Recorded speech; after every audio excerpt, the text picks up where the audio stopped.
perdieron a su amigo fiel. Su dulce hablar se terminó, todo ya llegó a su fin. La cruel realidad sus sueños borró, vieron a Jesús morir. El huerto, el arresto, clavos y la cruz, la oscuridad se extendió.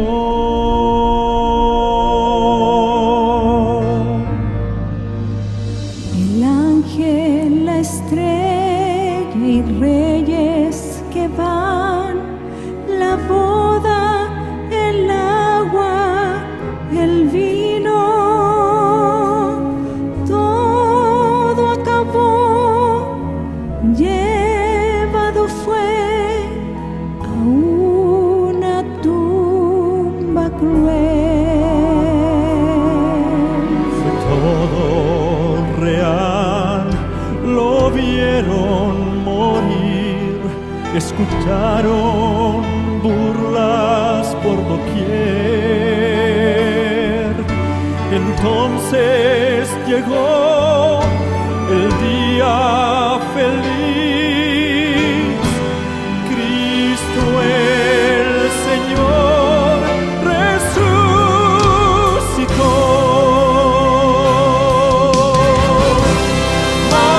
Aquel gran día, una luz brilló, la tumba se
Muy buenos días a todos y cada uno de ustedes. Esto es Sola Escritura y damos la bienvenida en este momento. Hola, ¿cómo estás? Muy bien, muy bien. Estamos contentos de poder ir al aire con nuestro primer programa de Sola Escritura y vamos a estar estudiando un libro muy importante que es el libro de Isaías. Pero antes vamos a dar la bienvenida a nuestro sponsor. Oremos. Papito Dios que está en los cielos, Señor, nos ponemos delante de usted para suplicar su misericordia, guía y dirección. Impresione nuestras mentes para escuchar su voz a través de su palabra, Señor, y que los comentarios sean también totalmente guiados por usted. Oramos en el precioso nombre de Jesús. Amén. Amén, amén. Si usted tiene alguna pregunta mientras nosotros estamos conversando de este hermoso tema que comenzamos en este primer capítulo de Sola Escritura, por favor escriba la pregunta, queremos contestar, queremos dialogar con usted, queremos que usted sea parte de esto y para el próximo programa estaremos contestando todas las preguntas que ustedes nos hayan escrito. Si tiene un pedido de oración también escríbalo porque queremos estar orando con usted y por usted con anónimos de rodillas las 24 horas, los 7 días de la semana. Sea usted bienvenido, esto es Sola Escritura. Erika, ¿cómo estás? Es un momento muy especial. Bien, contenta. Empezamos a estudiar un profeta que es muy particular. Es un profeta joven. Sí. Hijo de Amós. Hijo de Amós. ¿Y este profeta era campesino? ¿De qué parte venía? No, posiblemente venía del palacio. De la realeza, ¿cierto? De la realeza. Era sí. vástago, ¿cierto? O linaje de realeza. Siendo joven, él está hacia los fines del reinado del rey Usías y pasa unos momentos muy difíciles que los vamos a ir viendo mientras estudiamos cada capítulo que vamos a estar inmersos en el libro de Isaías. En los momentos más difíciles de Isaías, cuando Isaías se encuentra con una depresión, podríamos decir, una ansiedad, temor, miedo, frustración, porque muere aquel rey que había defendido al pueblo de Dios, aquel rey que los asirios no podían combatir, destruir, vencer. Era el único que los mantenía ahí, supuestamente. En ese momento, cuando está desesperado, cuando el pueblo está abandonado en rebelión a Dios, entonces Usías está en una reflexión personal, ya no sabe qué va a hacer, piensa que está en la perdición, murió Usías, no hay más solución, este pueblo se va a destruir y Dios le regala algo espectacular. Y eso me lleva a mí a una reflexión personal como introducción aquí al libro de Isaías. Es que en los momentos más difíciles, cuando nos vemos nosotros salida, Dios siempre es fiel y está presente. Y a Isaías le dice, ¿sabes qué, Isaías? Te voy a regalar algo especial. Y le da a Isaías en visión el poder mirar toda la potestad, la autoridad, el reino, el señorío, ¿cierto? De nuestro Dios Todopoderoso en los cielos. Millares y millares de ángeles contempla toda lo excelso que es Dios. Y se siente impotente, siente que él no es nadie para estar contemplando eso. Eso es como parte de este libro. Isaías tiene un marco histórico y él mismo lo ubica de 4 reyes que nos presenta, que son del tiempo que él está ahí. Y mientras vamos a ir estudiando Isaías, nos vamos a dar cuenta que su ministerio, la primera parte es una exhortación para volver a Dios. Luego uno va viendo liberaciones. En los capítulos del 7 al 12 ve la liberación del poder de Siria y Asiria. En los capítulos 13 al 23 ve la liberación del poder de Babilonia y de otras naciones. Liberación, liberación. Del 24 al 35 viene una liberación muy importante porque nos habla del poder para ser libertados de Satanás. Luego del 36 al 37 hay un interludio histórico y luego nuevamente vuelve en el 40 al 53 mostrando cuál es el plan divino, la liberación y lo más importante, el libertador.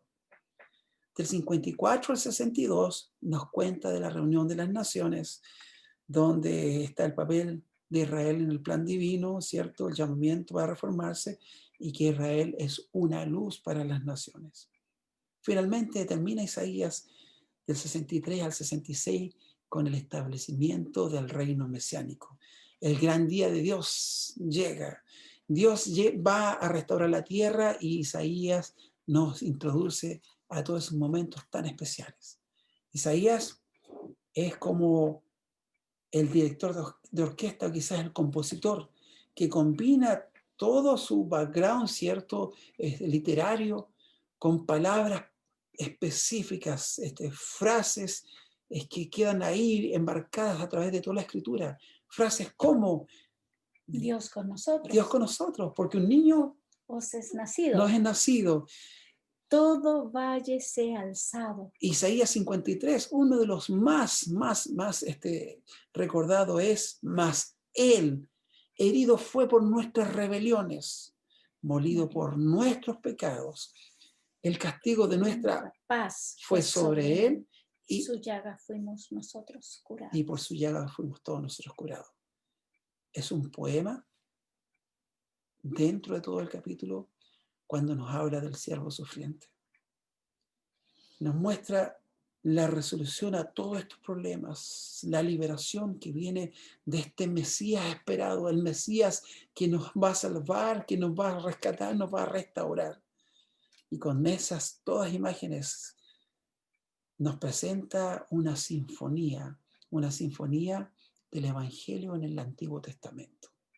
Lo que sería para el Nuevo Testamento Pablo, ¿cierto?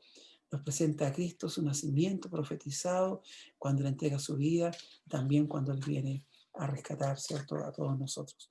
Todo esto nos lleva a nosotros a aferrarnos del título de todos estos 13 capítulos que nos dice, consolaos, pueblo mío, consolaos.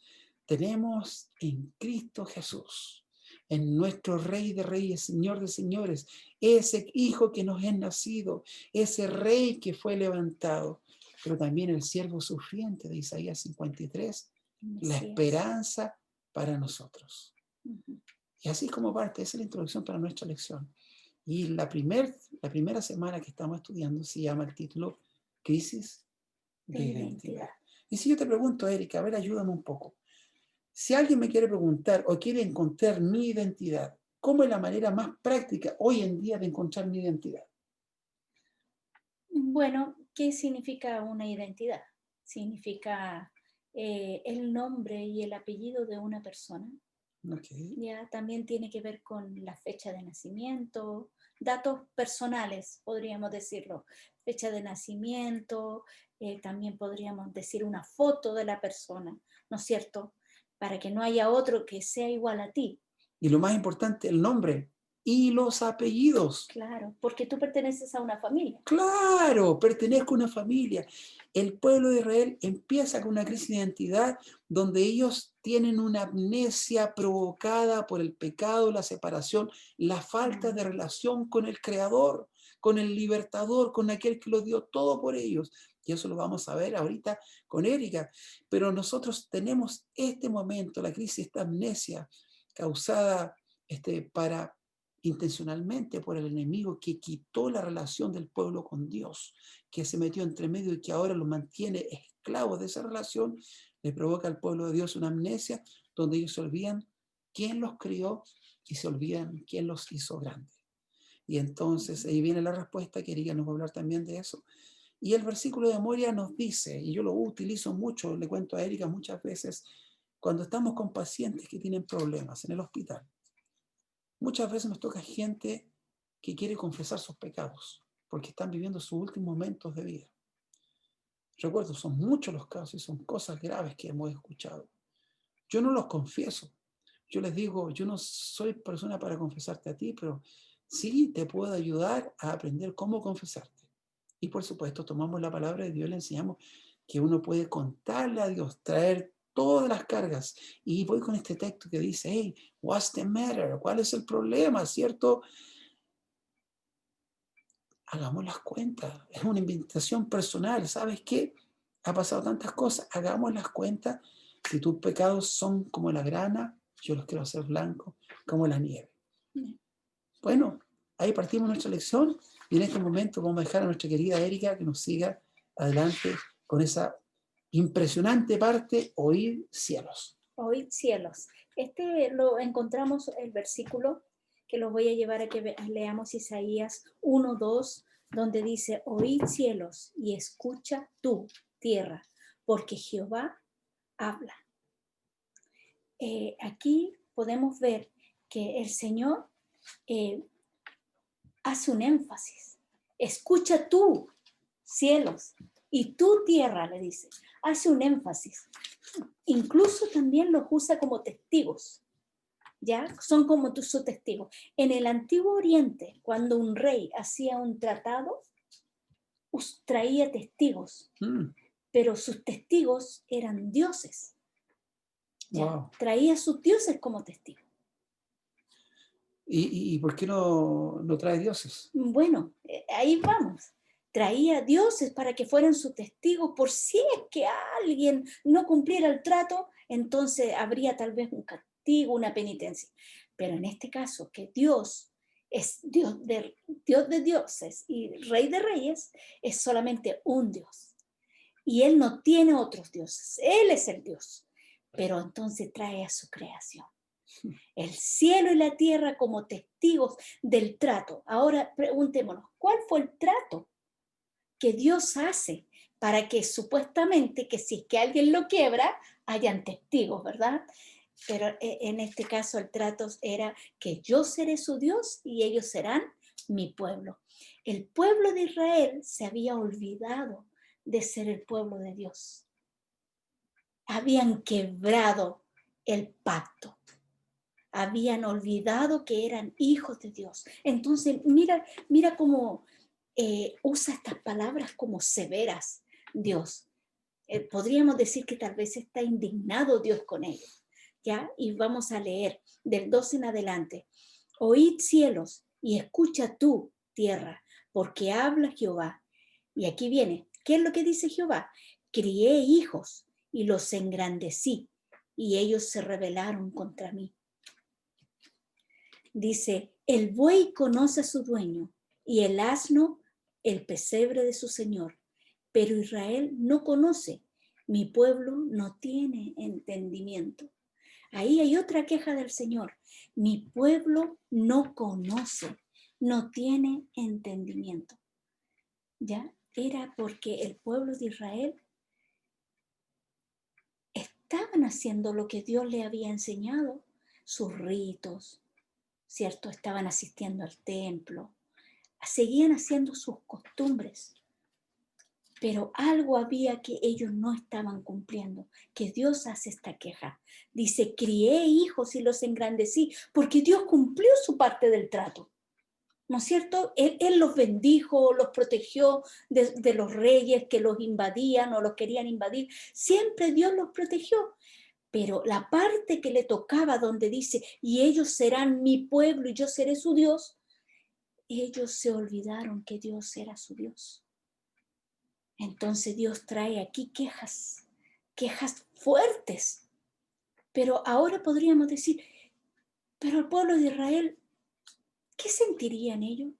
¿Sentirían que estaban lejos de Dios? ¿Qué piensas tú? No es fácil tratar de ponerse los zapatos de ellos. Es más fácil de afuera mirar y ya cuando tenemos todo escrito, ¿cierto? Juzgar, pero la verdad que no es fácil. ¿Por qué? Porque cuando uno no está en relación con Dios, la conciencia se va cauterizando. Y nos vamos olvidando, como no estamos en relación, llega hasta el momento que hasta la relación con Dios no es importante. No nos comunicamos con Él, no hablamos, no le contamos a otros de Él. Él no es nuestro principal motor de la vida. Nuestras conciencias se cauterizan. Y entonces cuando llega eso, no sé, a mí me llama mucho la atención, yo sé que todavía no vas ahí, pero cuando Dios le dice ahí en Isaías 1:18, el versículo de muerte le dice, venid luego, es Dios quien ve la urgencia. Vengan luego, no demoren más, vengan luego. ¿Para qué demorar más? Entonces, y el pueblo, por supuesto, está en esa condición que no se da cuenta cuál es la realidad. Pero Dios, a través del profeta Isaías, se encarga de decirle qué era lo que estaban haciendo ellos.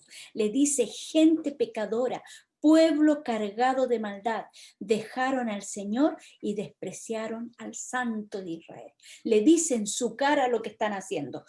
Toda cabeza está enferma y todo corazón doliente. Vuestra tierra está desolada y comida por extranjeros ante vuestra propia cara. Entonces, ¿qué pasaba? El pueblo de Israel seguían con sus ritos, seguían yendo al templo, seguían supuestamente la forma y la estructura que Dios le había enseñado. Pero ¿dónde estaba su corazón? Lejos, muy lejos de Dios. Entonces Dios tenía una queja, la tenía con la razón de que ellos habían roto el pacto. ¿Okay? Por eso que Dios trae al cielo y la tierra para que sean testigos ante el universo de que ellos eran los que no habían cumplido la parte de su tratado, ¿no es cierto?, de su trato, y que estaban haciendo mal. Ahora, si lo lleváramos esto a nuestros días, me pregunto, a lo mejor nosotros como adventistas estamos yendo todos los sábados a la iglesia, o tal vez estamos estudiando su palabra, o tal vez estamos supuestamente haciendo lo que el Señor nos pide que hagamos. Pero ¿te has preguntado alguna vez dónde está tu corazón? ¿Estás yendo tras de Dios? ¿Estás alimentándote diariamente de la palabra de Dios? ¿O estamos igual que el pueblo de Israel por creer que somos adventistas, ya somos salvos? Querido amigo, quizás tú no eres adventista, pero sabes que el llamado es el mismo. Dios tiene un pueblo y Dios te está llamando a ti, ¿sabes qué? Y pone por testigo al cielo y a la tierra de que es Él quien te está diciendo, ven luego. Ya no tienes que estar viviendo las consecuencias del pecado. No tienes que estar viviendo la consecuencia de estar separados de Dios. Con el Señor tenemos esperanza en medio de la crisis. Con el Señor tenemos paz en medio de la tormenta. Con el Señor podemos tener gozo cuando la gente tiene pánico. Porque es Dios quien le da sentido a nuestra vida. Y no importa qué religión tú estés, pero si tú buscas a Dios, te vas a encontrar con su palabra, y aquí en su palabra es Él directamente que te va a hablar y te está invitando. ¿Sabes qué? Pongo a los cielos por testigo que ya ven pronto, ya no sigas viviendo las consecuencias de la separación. Pues bien, queridos, nosotros hemos visto, y gracias Erika cuando nos cuenta del día domingo, que Dios puso por testigo al cielo y la tierra, nosotros repasamos para atrás todo lo que hemos visto hasta este momento. Amós es el papá de Isaías. Isaías viene de un vástago de realeza, ¿cierto? Él no es una persona que no tiene educación, es muy educada, por eso que él escribe de la manera que escribe, utiliza palabras y frases claves para gracias, elocuentes, ¿cierto? Sí. El tema que él habla es la condición de Judá, específicamente Jerusalén también. Y habla del destino de su país, de su época, pero también nos lleva hasta los días finales. La fecha cuando él escribió es los días de los 4 reyes que él menciona, Usías, Jotán, Acaz y Ezequías, los reyes de Judá.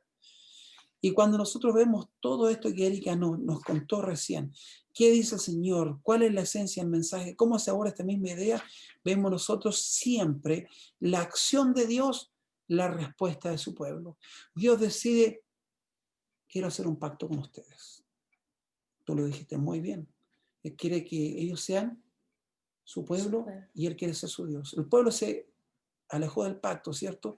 Vemos la acción de Dios, la respuesta de Judá. Dios es fiel, su pueblo es infiel. Dios cría, el pueblo se olvida de su creador. Dios engrandece, el pueblo se olvida de que lo engrandeció y creen que todo lo tienen por ellos mismos. Se aparece la historia de un rey que sale en Daniel, ¿cierto? El Nabucodonosor. Se repite la historia una y otra vez. Y me pregunto, ¿será que en estos días se está repitiendo la historia con nosotros? ¿Será que nos hemos olvidado de la identidad que tenemos? Que venimos de un pueblo que le pertenece a Dios. Que Él es nuestro creador, que Él es quien nos guía, que Él es quien nos sustenta, que Él es quien nos da todo lo que tenemos. Hay cosas que van repitiéndose todo momento. Como algunos pecados que ellos cometían. Uh-huh. Los pecados y las consecuencias, ¿no? Pecados y consecuencias, ¿cierto? Uh-huh. Primero le habla a gente pecadora. ¿Qué hizo la gente pecadora? Dejaron a Jehová, se olvidaron de su Dios. Y el resultado de eso fue, toda cabeza está enferma, hay enfermedades, todo corazón doliente y todo hinchazón de llaga. ¿Qué otra cosa me hicieron? ¿Quién eran estos? Generación de malignos.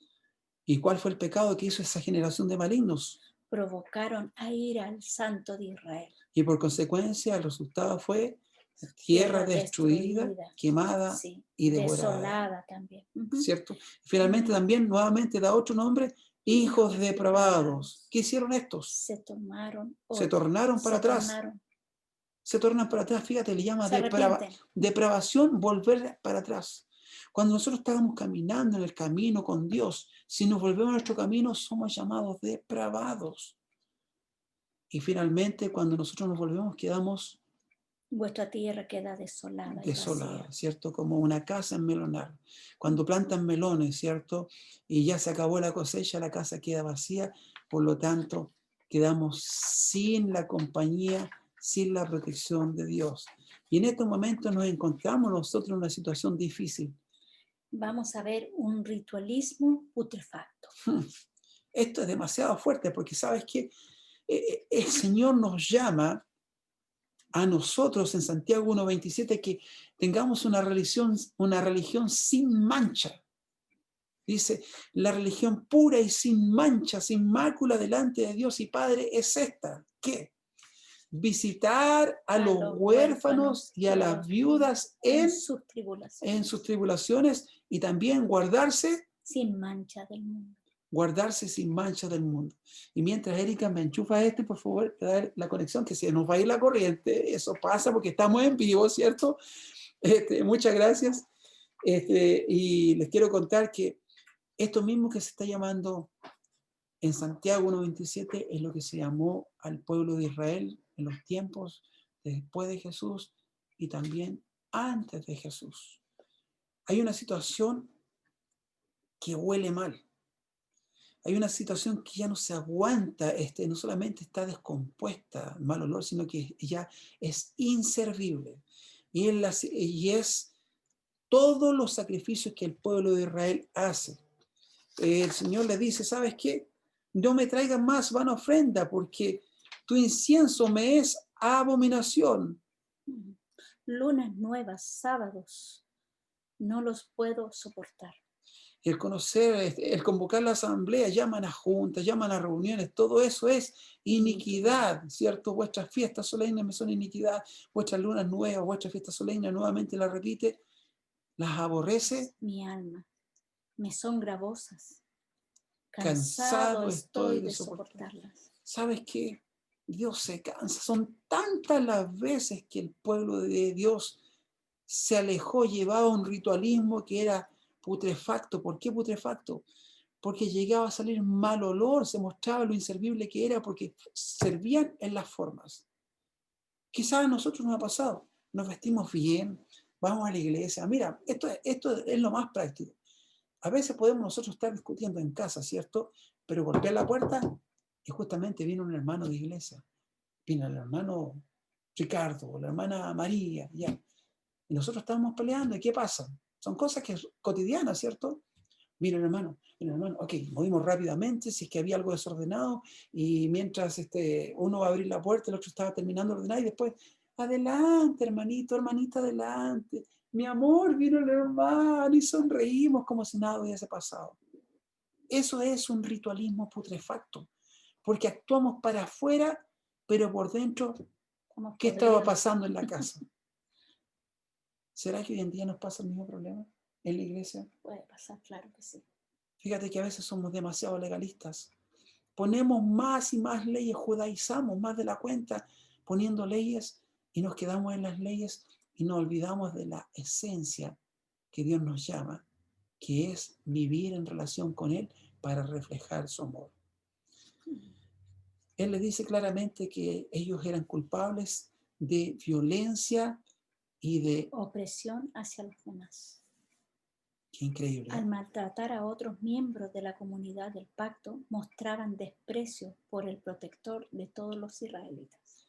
Cuando tú y yo maltratamos a alguien por el cual Jesús murió, ya sea una persona que sea borracha, homosexual, o quizás un hermano de iglesia que me cayó mal, o alguien que no tiene buena relación conmigo, o quizás un vecino que no conoce al Señor y que vive una vida totalmente mundanal. Pero cuando nosotros los maltratamos a ellos, nosotros nos encontramos con este Dios que muestra desprecio, porque nosotros mal olimos, porque llevamos forma para todo el mundo, quedamos como que vivimos un evangelio, pero en la realidad no tenemos la relación con Dios y no es nuestra vivencia diaria. Vivimos apariencias y por eso nuestra religión está solamente en forma y no tiene fondo. Pero el consejo de Dios es claro en Mateo 23, 23 al 28. Dice, lavaos, limpiaos, quitad de mi vista la iniquidad de vuestras obras. Dejad de hacer lo malo. Lavaos, limpiaos. ¿No es lo mismo lavarse que limpiarse? Cuando tú te lavas las manos, ¿te las limpiaste?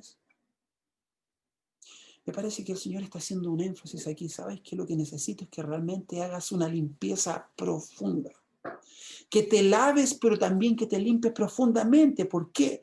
Porque hay que quitar las obras tuyas que están delante de mis ojos. Que son iniquidad para Que son el Señor. iniquidad. Porque son obras delante de los ojos, pero por dentro Dios también conoce mi realidad. Por eso que mal olimos. Por eso que nuestro cristianismo no tiene una consistencia sólida de la cual el Señor tenga alegría, sino por el contrario le da pena, se siente triste, se siente defraudado, porque nosotros no vivimos una relación genuina con Él. Los rituales expresaban que eran leales, pero su comportamiento expresaba que habían quebrantado el pacto. Y sabes que esta situación no es la única. Porque estamos viendo aquí lo que le dice Isaías al Israel antes de Cristo. ¿Y qué pasó cuando estuvo Cristo? Mateo 23, 23, busquemos Mateo 23, 23. Tiene una cantidad. Es muy similar a lo que Dios habla en Mateo 23, 23. ¿Y sabes quién habla aquí? Mateo 23, versículo 1 dice: entonces habló Jesús a la multitud. ¿Qué es lo que habla Jesús? Le habla a la multitud y a sus discípulos, le dice: en la cátedra de Moisés se sientan ¿quiénes? Los escribas y los fariseos, versículo 1. Sí. Y versículo 2 dice: así que como ellos se sienten en la cátedra de Moisés, o sea, son fieles para leer todo lo que es la palabra de Dios, ¿cierto? Son fieles, lo cumplen, son estrictos, se sientan en la cátedra, no se sientan sobre otro fundamento. Dice, así que todo lo que os digan, que guardéis, guardadlo y hacedlo. Pero no hagáis conforme a sus obras, porque ellos dicen y no hacen. ¡Ay! ¡Qué fuerte! Ellos se sienten en la cátedra de Moisés, tienen toda la teoría, están correctos, tienen una teología perfecta, saben las cosas que hay que hacer. Hagan lo que ellos dicen, pero no los imiten a ellos. ¡Uy! ¡Qué fuerte! Porque ellos dicen y no hacen. Dicen y no hacen. Y sabes que eso me lleva también a Mateo 7. Fíjate, vamos a Mateo 7 porque es una conexión tremenda que hay. Mateo 7, cuando nos habla, no juzguéis para que no seáis juzgados, pero más adelante nos dice, versículo 21, no todo el que me dice Señor, Señor, entrará en el reino de los cielos, sino aquel que hace la voluntad que está de mi Padre que está en el cielo. Muchos me dirán aquel día: Señor, Señor, nosotros profetizamos en tu nombre, Señor, en tu nombre echamos fuera demonios, Señor, en tu nombre hicimos muchos milagros. Y entonces Él les contestará: apartaos de mí, ¿cómo? hacedores de maldad. Malhechores, hacedores de maldad. Como el Señor, hay gente que en el nombre de Dios sanaba, en el nombre de Dios echaba fuera demonios, en el nombre de Dios profetizaba. Le va a decir: apartados de mí, no los conozco, malhechores. ¿Por qué? Porque vivían este ritualismo putrefacto, tanto antes de Jesús en los tiempos de Isaías, después de Jesús, cuando Jesús mismo le está diciendo aquí en Mateo 23, entonces habló Jesús a la multitud y a sus discípulos, mira, los escribas, los fariseos, todo lo que les diga, háganlo, pero no se comporten como ellos, porque ellos dicen y no hacen, es decir, no van a entrar en el reino de los cielos. Porque por más que digan, que hagan milagros, que den profecía, que sanen, si no hacen la voluntad de mi Padre que está en los cielos, entonces Él nos dirá, apartados de mí. Ahora la voluntad del Padre se manifiesta aquí en la lección y nos enseña claramente que el Señor quiere que nosotros tengamos una relación con Él, una relación genuina, no una relación de apariencias, no una relación de vestimentas, no una relación de decoración, sino una relación genuina, profunda, de amor. Una relación donde el pueblo se conoce con su Dios. Santiago 1:27, y ahora dejo a Erika con lo que sigue, nos dice la religión pura y sin mácula es esta. Delante de Dios y el Padre, primero, visitar a los huérfanos y a las viudas. Y si yo me quedo ahí, dicen, wow, está bueno, vamos a visitarlo, listo, vamos a una casa de huérfanos, a donde está la viuda, listo. Pero aquí dice específicamente en sus tribulaciones, en los momentos más difíciles, en los momentos de desesperanza, en los momentos de enfermedad, en los momentos de pobreza, en los momentos de hambre, en los momentos de necesidad, en los momentos de tentación, en los momentos de desolación, visitar a las viudas y a los huérfanos. Esa es la religión pura y verdadera, sin mancha. Y segunda parte, también es guardarse sin mancha delante de Dios. De este mundo, sí. ¿Saben qué? Esto nos lleva nuevamente a decirnos que al Señor le encanta los perfumes. Le encanta tomarnos el olor porque dice, mira, Erika, está oliendo bien, huelen bien, no están putrefactos porque me están sirviendo no solamente de apariencia, sino de corazón. Y entonces aquí viene algo muy importante. Este ritualismo putrefacto nos lleva a lo siguiente, a encontrar el argumento para oler bien, que es el argumento del perdón. Aquí yo creo que todos los créditos se los lleva Dios, ¿verdad? Porque el ser humano, pues no somos nada. Nos creemos mucho, pero no somos nada. Y siempre es Dios el que nos busca. A pesar de que venía con palabras, ¿no es cierto?, fuertes para hablarle al pueblo, para despertar al pueblo, pero siempre está esa esperanza. Siempre Él nos ofrece esa esperanza a nosotros de decir, venid, vengan luego, vengan ya y estemos a cuenta. ¿No es cierto? Aquí Dios nos ofrece el perdón. Ahora Dios nos ofrece el perdón. ¿Qué tenemos que hacer nosotros? Tomarlo. Recibirlo, ¿verdad? Vamos a ver que en Isaías 1:18 dice, venid luego, dice Jehová, y estaremos a cuenta. Si vuestros pecados fueren como la grana, como la nieve serán emblanquecidos. Y si fueron rojos como el carmesí, vendrán a ser como blanca lana. Dios nos ofrece que tus pecados son rojos. Rojos porque están manchados de sangre. Es la sangre del pecado, de la inmoralidad. Nosotros por nosotros mismos no podemos hacer nada. Pero Dios nos ofrece que nuestros pecados que son rojos pueden llegar a ser como blanca lana. Eso quiere decir que Dios nos puede limpiar. Nosotros no podemos, no tenemos esa posibilidad de nosotros mismos, pero Dios nos ofrece limpiarnos de toda maldad. ¿Qué tenemos que hacer nosotros? Reconocer que somos pecadores. Amén, amén. ¿Ok? Luego, si Dios nos ofrece limpiarnos, aceptar que somos perdonados. Uh-huh. Y luego ¿no es cierto?, de arrepentirnos y aceptar el perdón, aceptar que Jesús nos puede hacer unas nuevas criaturas. Ah, qué hermoso. Dios es quien puede trabajar en nosotros, en nuestro corazón. Y Dios siempre, siempre, no solamente el pueblo de Israel, sino que a nosotros, siempre nos está buscando. Y promete que Él pondrá su ley en nuestro corazón, en nuestra mente. Las escribiré en sus corazones. Yo seré su Dios y ustedes serán mi pueblo. Dios nos ofrece el perdón. Este perdón es gratuito, no tenemos que hacer nada. Amén, amén, amén. Porque ya Dios derramó su sangre por nosotros. Ya nos limpió. Aceptémoslo, porque es Dios quien nos ofrece el perdón. El Señor dice, mira, estoy golpeando la puerta tuya de tu corazón.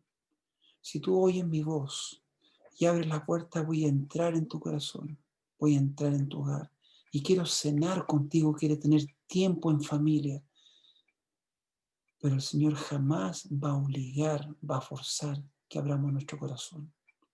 Es decisión personal el decirle al Señor, Señor, yo quiero que tú entres a mí. Querido, tú que estás ahí conectado a través de las redes sociales, tú que estás viendo este video, tú quieres decirle al Señor, Señor, ¿sabes qué? La verdad, quizás he vivido una vida de apariencias. Quizás hasta este momento la gente me conoce de una manera, pero yo no tengo una relación estrecha, profunda con Dios. Y la verdad es que no quiero ser maloliente para mi Dios. No quiero que Dios me diga que yo tengo una religión que está putrefacta, una religión que no sirve para nada. Por el contrario, quiero que Dios diga, ay, qué bien que huele mi hijito, porque él es un hijo sincero que tiene relación conmigo, no solamente de apariencia, sino del corazón. Si tú y yo hemos estado en eso, y nuestra relación con Dios no ha sido íntima, hasta tal punto de depender de Él, entonces es un buen momento para decir, Señor, yo quiero tomar esa invitación de Isaías 1:18, donde tú me ofreces cambiar mis pecados que están rojos como la grana, a blancos como la nieve, rojos como el carmesí, blancos como la lana. Yo quiero tomar esa oportunidad. ¿Quieres tomarla tú? Pues bien, te invitamos, escríbenos ahí. Yo quiero entregar mi corazón a Jesús.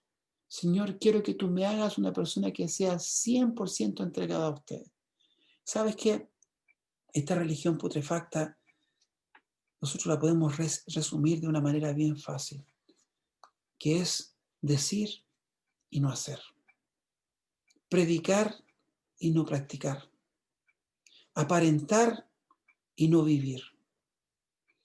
Enseñarle a otros, pero no experimentar por uno mismo. Y el Señor nos invita a nosotros en esta semana a que nosotros volvamos a ser el pueblo del pacto. Uh-huh. El pueblo que quiere vivir en estrecha relación con Dios y que Dios está esperando y nos dice, vengan luego, apúrense, yo estoy esperando por ustedes. Ya, mira, pecaron, fueron rebeldes, me negaron todas las cosas que han hecho. Vengan luego, hagamos las cuentas. Y el Señor nos dice que si nosotros pedimos perdón, Él es fiel y justo para perdonarnos y limpiarnos de toda maldad. Hay poder en la sangre de Jesús. Hay poder en la invitación de Jesús. ¿Y sabes qué? Está disponible para cada uno de nosotros. El día miércoles nos invita a nosotros a un tema muy especial que es el pacto de Dios con su pueblo. Cuando Dios pacta con su pueblo, Él nos llama a nosotros a poder elegir si obedecemos a Dios o si no le obedecemos. El tema que aparece es simplemente eso. ¿Quieres estar en pacto o no quieres estar en pacto con Dios? El estar en pacto con Dios significa obedecer, guardar sus mandamientos, obedecer, seguir sus consejos, vivir para Él y no vivir para aquel que no es Dios. Entonces el tema principal es pacto de Dios con su pueblo. Se puede usar un contraste, ¿cierto?, entre la obediencia a Dios y la desobediencia. Hacer lo que Dios me pide o hacer lo que se me da gusto y gana. Luego tienen consecuencias. Si yo decido la obediencia, entonces tengo la bendición. Y si decido la desobediencia, ¿qué tengo? Maldición. La bendición es comer el bien de la tierra y la maldición, el ser consumidos por la tierra. Es decir, en resumen, La obediencia me trae a vida y vida eterna en Cristo Jesús, y la desobediencia me trae a muerte y muerte eterna, guiados por el enemigo de Jesús. La palabra de Dios dice que el que sabe hacer lo bueno no lo hace, le es pecado. Dios es el que pone en nosotros el querer hacer el bien. Solamente podemos ser transformados por el poder de Dios. Nosotros no tenemos ese poder. Es Dios quien nos da el poder para poder hacer lo bueno. Viene de Dios. Así que tenemos más que ganada la lucha, porque es Dios quien pone el querer como el hacer en nosotros. Es poderoso como el Señor nos está invitando, vengan luego. Y Él hace toda la provisión para que nosotros vamos hacia Él. Es más, Él pone a su Santo Espíritu para que trabaje y nos empuje a los pies de Cristo. El Espíritu Santo dice que ruega con gemidos indecibles por nosotros. ¿Para qué? Para que nosotros nos encontremos, volvamos a ser ese pueblo de pacto con Dios, vivamos en relación con Dios. El día jueves nos habla a nosotros de Jesús y la viña. ¿Te gustaría que lo leyéramos? Sí, claro. Esto se encuentra en Isaías 5, del 1 al 7.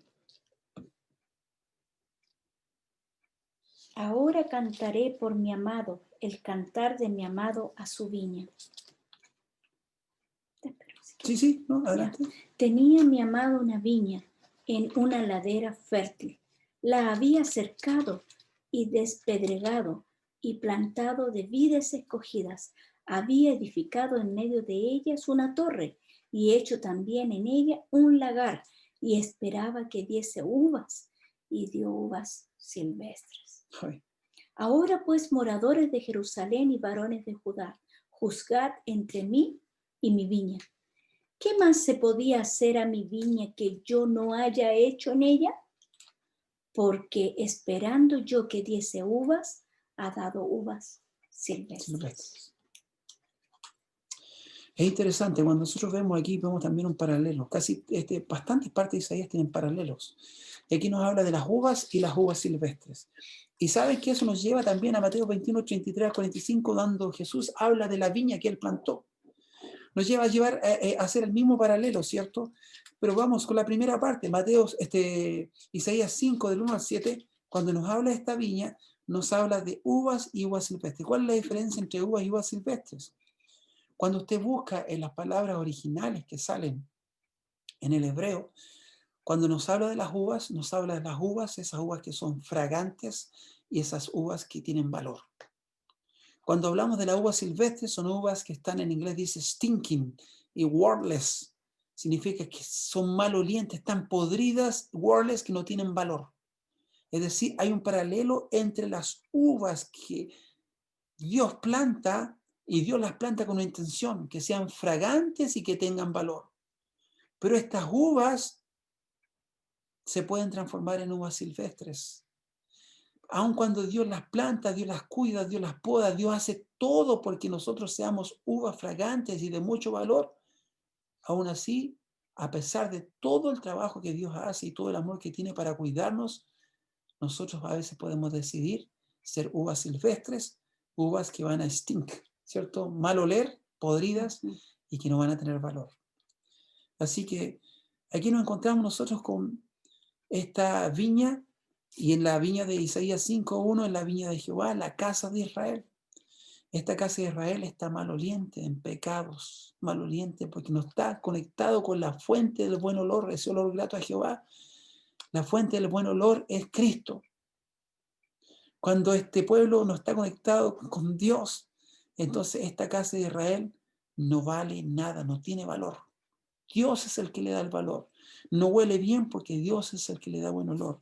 Entonces Dios, cuando explicó este significado, está diciendo, ¿saben qué? Yo cumplo mi pacto. Yo lo cumplí, me hice de ustedes una nación grande, les di, ¿cierto? Que su tierra fuera bendita, que ustedes fueran bendición para otros, que se multiplicaron, y ustedes no cumplieron. Ustedes invalidaron mi pacto. Ustedes se rebelaron, por lo tanto, ¿saben qué tengo que hacer ahora? Entonces les voy a mostrar lo que yo haré a mi viña. ¿Qué le haré? Me quitaré su vallado. y será consumida. Aportillaré su cerca y será hollada. ¿Sabes que las palabras para vallado y también cerca se refieren justamente a una cerca y a un muro en los originales? Es decir, aunque tengas cerca para protegerte y aunque tengas muro, cuando Dios te quita la protección, ni tu cerca ni tu muro te pueden proteger del daño natural que llevas al estar sin la presencia de Dios. Y entonces, lo único que te queda es estar una vida desierta, desolada, una vida sin sentido. Porque el que le da la protección, el que pone la cerca y el muro es Cristo. El que le da sentido y el olor grato es Cristo. Es Él el que nos hace a nosotros tener un valor incalculable. En cuanto a esta viña, el Señor es quien planta la viña. Pero aquí en la palabra de Dios, en el versículo 4 del capítulo 5, dice: ¿qué más se podía hacer mi viña que yo no haya hecho en ella? En otras palabras, lo he hecho todo, yo ya no sé qué más hacer. ¿Qué puedo hacer? A ver, ayúdenme ustedes. ¿Qué más puedo hacer? Y la verdad es que cuando Dios lo ha hecho todo, llega el momento que si nosotros seguimos rechazando, entonces Dios Dios está acepta tu rechazo. limitado. Nosotros como que estamos amarrando a Dios, no lo dejamos accionar cada vez que lo rechazamos, porque Dios no nos va a obligar. Él va a insistir. Él va a buscar a través de un amigo, de un vecino, de alguien que te está llamando. Alguien quizás te invitó a poder escuchar este programa de Sola Escritura para que tú pudieras conocer a Dios. Y cuando tú te encuentras con Dios, pero tú le rechazas, cuando yo me encuentro con Dios y le rechazo, finalmente cada rechazo estoy poniendo barreras, estoy poniendo cercos para quedarme sin la protección de Dios. Y Él no puede obligarme, no puede meterse a fuerzas a nosotros. Él decide no meterse a fuerzas a nosotros, aun cuando pudiera tener toda la autoridad para hacerlo, y nos respeta y nos regala eso que se llama la libre elección, respeta nuestra voluntad. Por eso es que Él dice: ¿qué más podía haber hecho por ustedes allí? La verdad, la salvación nos da mucho para meditar, porque Jesús lo hizo todo. Se entregó a sí mismo en la cruz para que tú y yo podamos ser salvos. ¿Qué más podía hacer? Mateo 21, 33 a 45 nos habla de lo mismo, de la viña. Dice que Jesús plantó. Le dice: de cierto os digo, desde el 33 al 35 dice, disculpen, oído otra parábola. Hubo un hombre, padre de familia, el cual plantó una viña, la cercó de vallado y cavó en ella un lagar y edificó una torre y la arrendó a los labradores y se fue lejos. Y cuando se acercó el tiempo de los frutos, envió a sus siervos los labradores para que recibiesen sus frutos. Mas estos labradores, tomando a los siervos, los golpearon, y a otros maltrataron, y a otros apedrearon, y a otros envió a otros siervos más que los primeros, hicieron con ellos de la misma manera. Y a la postre, en el versículo 37, les envió ¿a quién? 37 dice: Les y envió a a la su hijo. postre les envió su hijo, diciendo: Más fuerte. respetarán a mi hijo. Mas los labradores, cuando vinieron al hijo, dijeron entre sí: este es el heredero, venid, matémosle y apoderémonos de su heredad. Finalmente lo intentó todo, hasta mandó a su único hijo unigénito, su único hijo, ¿cierto? El unigénito del Padre, para que todo aquel que en él cree no se pierda, mas tenga vida eterna. Pero finalmente, en estos labradores de la parábola, aún así, mataron al hijo. Claramente Jesús, ¿cierto? Y entonces dice, lo echaron fuera, lo mataron. Cuando viniera pues el Señor de esta viña, ¿qué hará a estos labradores que mataron hasta el hijo? Mataron a todos los enviados de este Señor. ¿Qué hará? Dice aquí 41, a los malos destruirá sin misericordia. Y su viña Dará arrendará a otros labradores que le paguen el fruto a su tiempo. El Señor Jesús tuvo un pueblo y ese pueblo le rechazó. El Señor finalmente dio su viña a otro pueblo Ese pueblo somos tú y yo, todos los que quieren ser parte del pueblo del Israel espiritual. Y esperemos que no repitamos la historia, ¿cierto? De que nos matemos constantemente con nuestra manera de vivir. A Jesús, Él ya hizo provisión por todos nuestros pecados y Él nos invita para que nosotros nos volvamos de estos caminos y que hagamos la elección de servirle a Él. El Señor sigue cumpliendo su pacto y Él quiere que tú y yo seamos pueblo de Él. ¿Estás dispuesto tú a ser su hijo, a servirle? Amén. El Señor nos invita a nosotros a que podamos tener en nuestra libertad, que tengamos sabiduría acercándonos a Jesús para entregar nuestras vidas a Él. Con seguridad decidamos nosotros lavarnos, limpiarnos de toda nuestra iniquidad. ¿Cómo nos limpiamos? Dejando de hacer lo malo y aprendiendo cada día a hacer el bien. ¿Cómo aprendemos a hacer el bien? Su palabra. Escuchando a Dios, hablando con Él. Hablamos con Él en la oración, le escuchamos en su palabra y luego podemos contarle a los demás lo que Él ha hecho con nosotros. En resumen, cuando el pueblo de Dios lo olvida y da por sentadas sus bendiciones, Él les recuerda que son responsables de su pacto con Él. Afortunadamente, señala su condición, les advierte sobre las consecuencias destructivas de abandonar su protección y los insta a permitirle que los sane y los limpie. querido, terminando el resumen de Isaías, nosotros tenemos esta visión que viene a Isaías de manera específica para hablarle de, dice, Judá y Jerusalén, pero específicamente Judá, lo que está pasando como pueblo de Jerusalén, la capital donde está el templo, para poder decirles, ¿saben qué?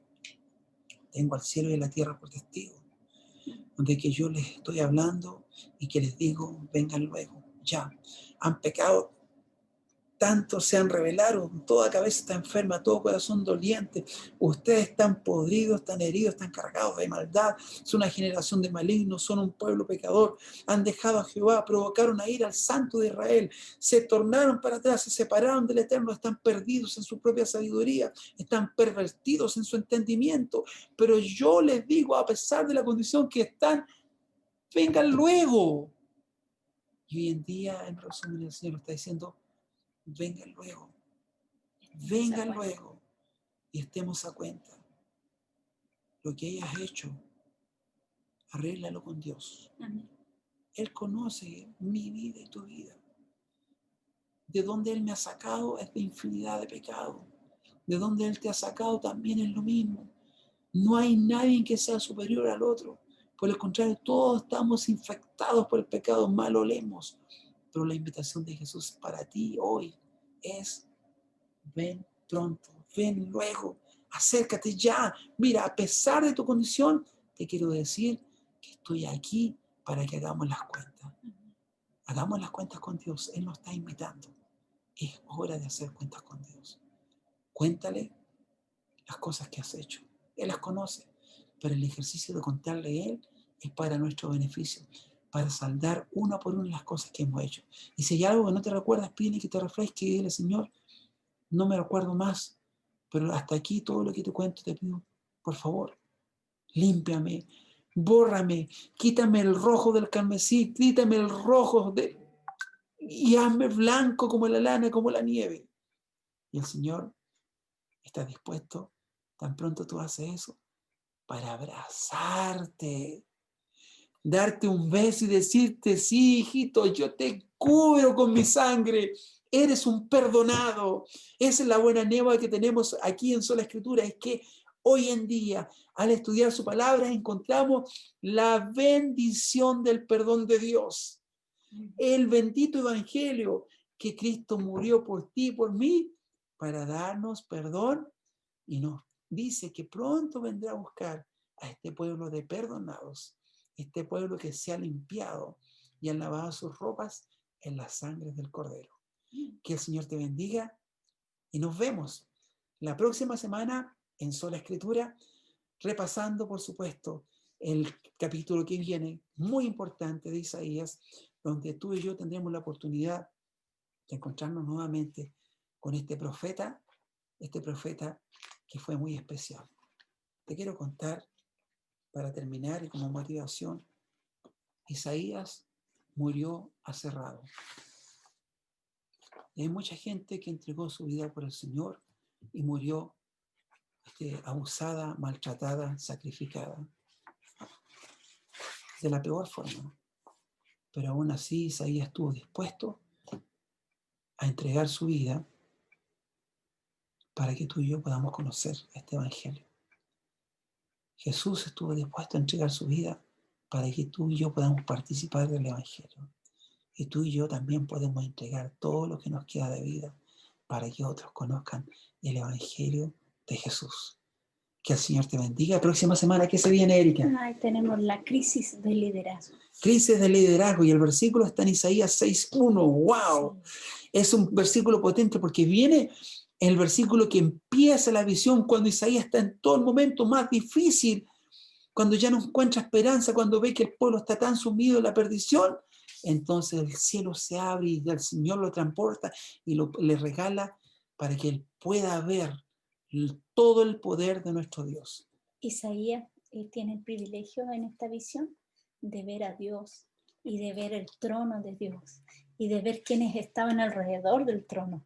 Así que esta lección que viene es emocionante, ¿ya? Les esperamos la próxima semana en Sola Escritura para que ustedes puedan estar juntamente con nosotros, ver Isaías 6:1, el versículo para memorizar, que nos dice: en el año en que murió el rey Uzías, vi yo, ¿quién? Isaías, vi yo al Señor. ¿Cómo estaba el Señor?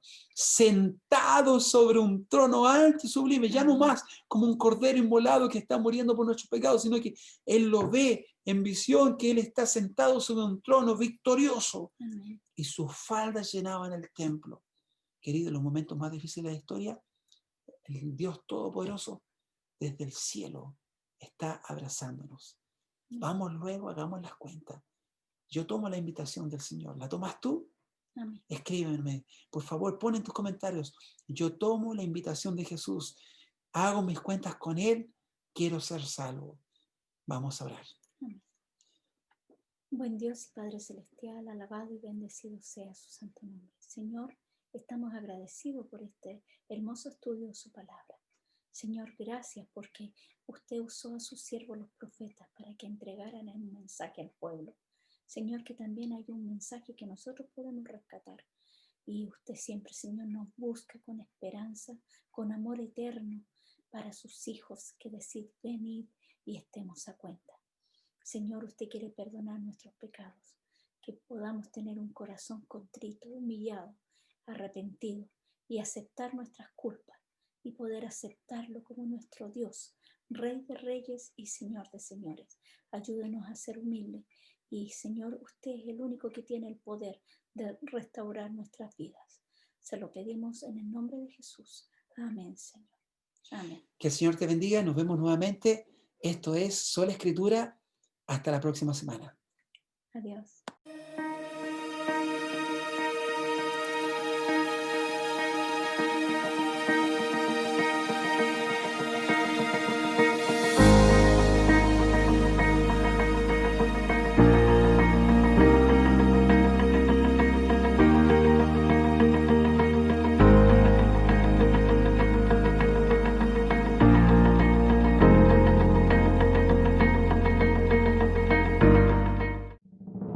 Parece que en todo lugar, por donde miramos, todo es tristeza y dolor.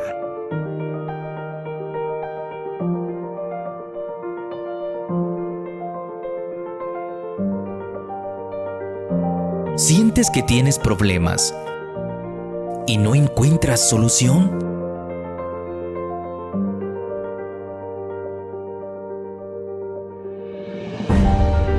¿Crees que nadie te puede comprender?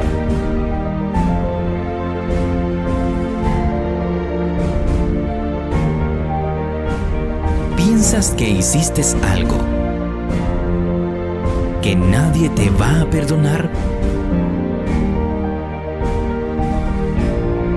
¿Necesitas ayuda?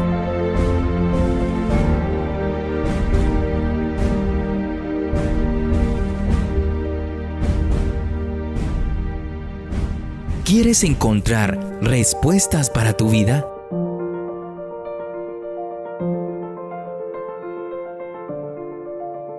Oraremos por ti, junto a ti y por quienes más amas.